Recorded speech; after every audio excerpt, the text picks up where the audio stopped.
O presidente dos Estados Unidos, Donald Trump, disse que o bilionário Elon Musk não está realmente deixando o governo, apostando que ele vai voltar a atuar na sua gestão. Como eu disse há pouco, a declaração foi dada em entrevista de Trump ao lado do Musk no último ato do empresário, pelo menos por enquanto, como um integrante do Salão Oval, lá na Casa Branca. A gente separou esse momento, vamos ver. A man named Elon, and he's one of the greatest business leaders and innovators the world has ever produced. He stepped forward to put his very great talents into the service of our nation, and we appreciate it. And I just want to say that Elon has worked tirelessly helping lead the most sweeping and consequential government reform program in generations. O bilionário disse que vai continuar por perto de Trump, mesmo fora do governo. Será que foi uma ameaça? Não sei, vamos ver. So I look forward to continuing to be a friend and advisor to the president, continuing to support the Doge team, and we are relentlessly pursuing $8 trillion in waste and fraud reductions, which will benefit the American taxpayer. Assunto para Leonardo Sakamoto e também para Beatriz Bula, que estão conosco. Já vamos falar com a nossa entrevistada Carolina Pavese também, mas primeiro com os nossos colunistas. Boa tarde aos dois, bem-vindos. E aí, Sakamoto, o Musk está fora, mas será que está fora mesmo? Ele não gostaria de estar fora, né? Boa tarde para o Diego, boa tarde para a Beatriz, boa tarde para todo mundo que está nos acompanhando. Por ele não estava fora, não, né? O que acontece é, claro, tem toda aquela questão do prazo limitador, né? Do tempo que ele pode ficar no governo, mas considerando o governo Trump, é sempre possível uma maracutaia, um sarapateco, uma coisa para garantir que ele permanecesse sem permanecer. A questão é que estes meses, esse apoio na campanha eleitoral para o Trump, todas as papagaiadas que ele fez, a começar, vocês lembram daquele gesto que foi interpretado como uma saudação nazista que ele fez, né, e pegou muito mal, derrubou vendas da Tesla na Alemanha, ele foi criticado em vários países do mundo por conta disso.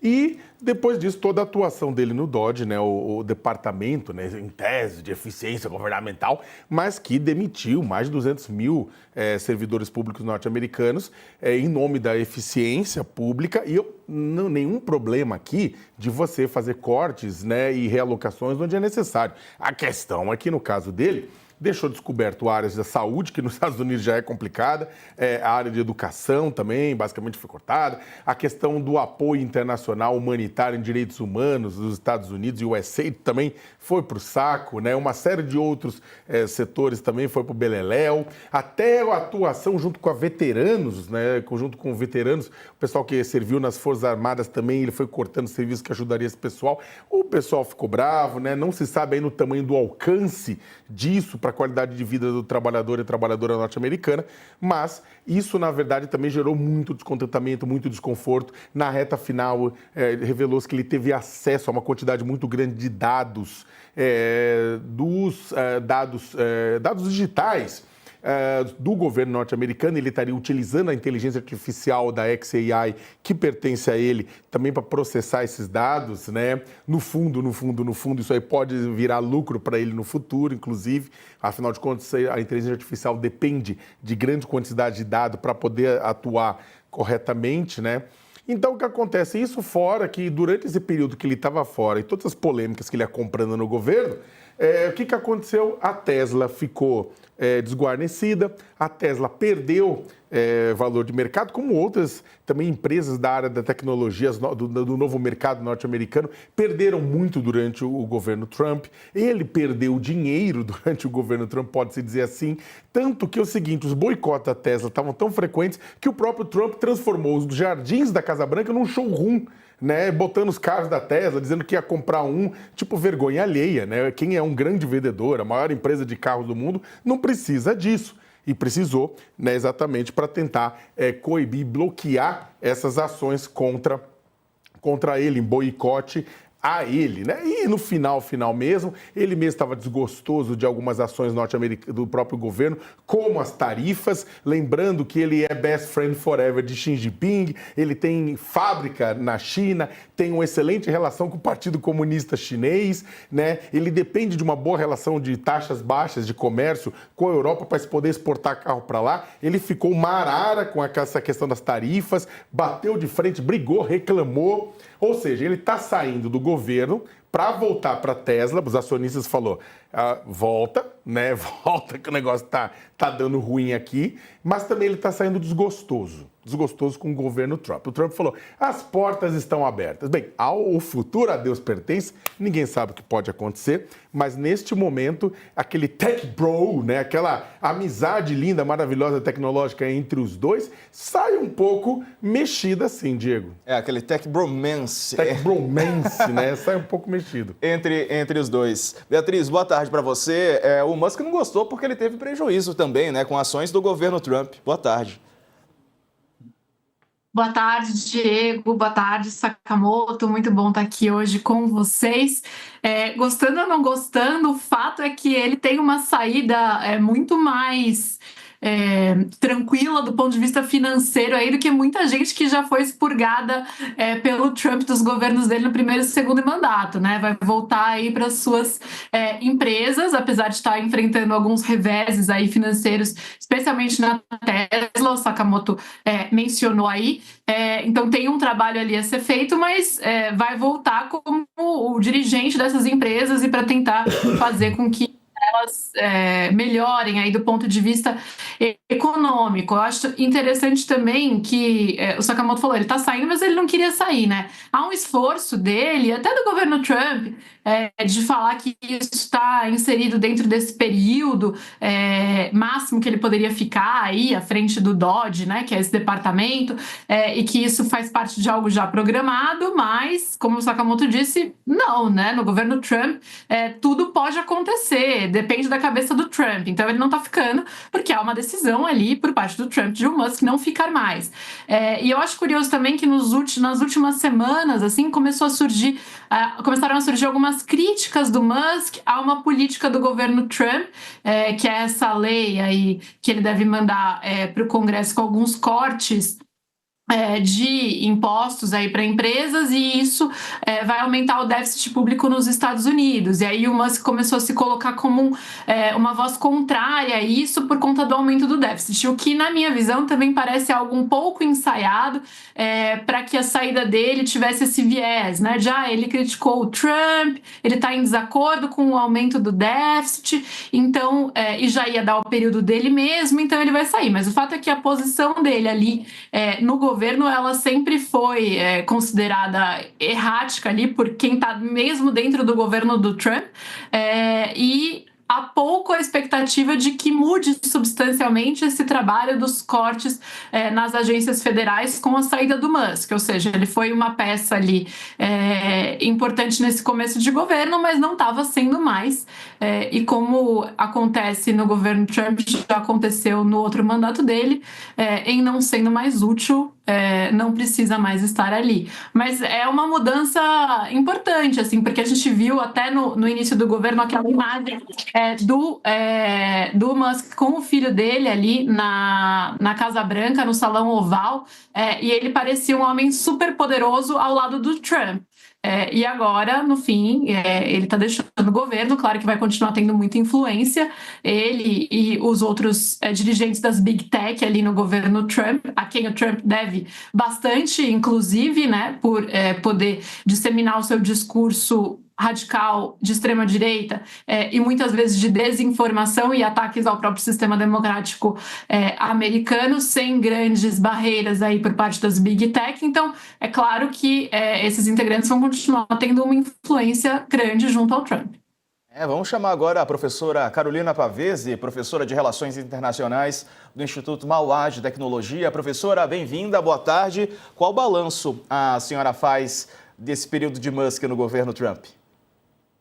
Bom, eu faço um balanço muito negativo, tanto para o Musk, né, por os motivos que vocês já colocaram aí, principalmente para o desgaste da figura dele, da figura enquanto homem de negócios, né, a queda das vendas aí da Tesla, que ele falou que agora vai se dedicar exclusivamente full-time aos seus negócios, e é bom ele fazer isso, porque as ações a venda da Tesla na Europa caíram mais de 44%, o que preocupa muito os acionistas, mas ele também se colocou desiludido com a política, né? Então acho que ele achou que era um palco onde ele poderia ter uma carta branca para comandar sem um plano de negócio muito claro, e isso claramente não deu os resultados necessários. Quando ele entra no poder e assume o golpe, justamente com essas demissões, aí foram mais de 12% dos funcionários públicos federais dos Estados Unidos demitidos nesse pouco mais de 4 meses aí de governo,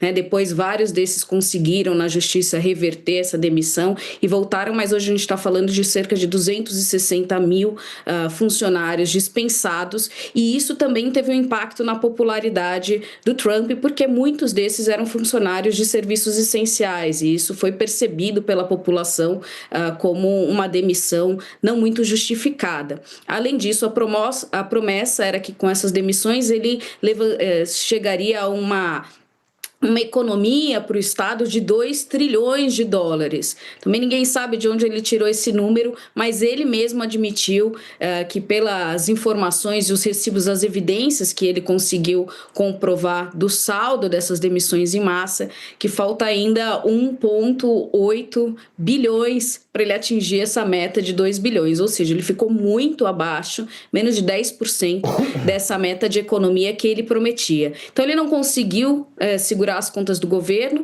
adotou medidas muito impopulares e que abalaram também, de certa forma, a popularidade de próprio Trump, né, que está aí também como presidente com a menor taxa de popularidade no seu início de mandato, e também rompeu muitas pontes diplomáticas dentro do próprio governo com figuras importantes. Então ele fez acusações, teve bate-boca direto com secretários ligados ao governo de Trump, então isso gerou um grande mal-estar no governo. Não era uma figura muito polêmica, evidentemente, e polêmica dentro da própria base aliada de Trump. Então muitos devem estar respirando aliviado que agora o Elon Musk deve continuar agindo nos bastidores, mas acho que essa passagem dele por esse protagonismo no governo serviu também para mostrar o quanto há de interferência das grandes corporações na política americana, né? E isso ficou agora ocupando o palco principal, então ele só sai de cena, mas continua atuando. Professora, boa tarde. Obrigado aqui pela presença no All News. Uma pergunta com relação ao que a senhora estava comentando agora. O Musk acabou encontrando barreiras, né? Diversas barreiras. Houve insatisfação por parte de colegas dele, o próprio Marco Rubio reclamou dele, que estava se metendo em área que não devia. Houve barreiras na sociedade, de uma maneira geral, né? Houve boicotes, protestos, né? E tudo isso faz parte do jogo democrático, essa pressão popular. Houve barreiras, às vezes, na própria relação com Donald Trump, né? Houve barreiras de comunicação dele mesmo. Dá para dizer, de certa forma, que Elon Musk não conseguiu, ele foi embarreirado, ele foi emparedado pela democracia? De certa forma, sim. Eu acho que o que ele tentou fazer foi essa forma como ele é conhecido pela gestão dos seus negócios, uma forma muito tirânica, né? Inclusive, que ele viu que na democracia e na política, mesmo quando se fala de Donald Trump, é necessário saber negociar e saber dialogar, pelo menos com a sua base, né? E conseguir ceder também. Então, essa estratégia muito truculenta de Elon Musk, que em partes também Trump adota na política, mas ela não conseguiu sustentá-lo de certa forma, e ele vai em boa hora, de acordo com a maioria do partido. Beatriz. Não, eu acho que eu queria ouvir um pouco também a professora aí sobre se ela acredita que tem alguma mudança significativa para o governo Trump com essa saída do Musk. Qual que é a leitura dela?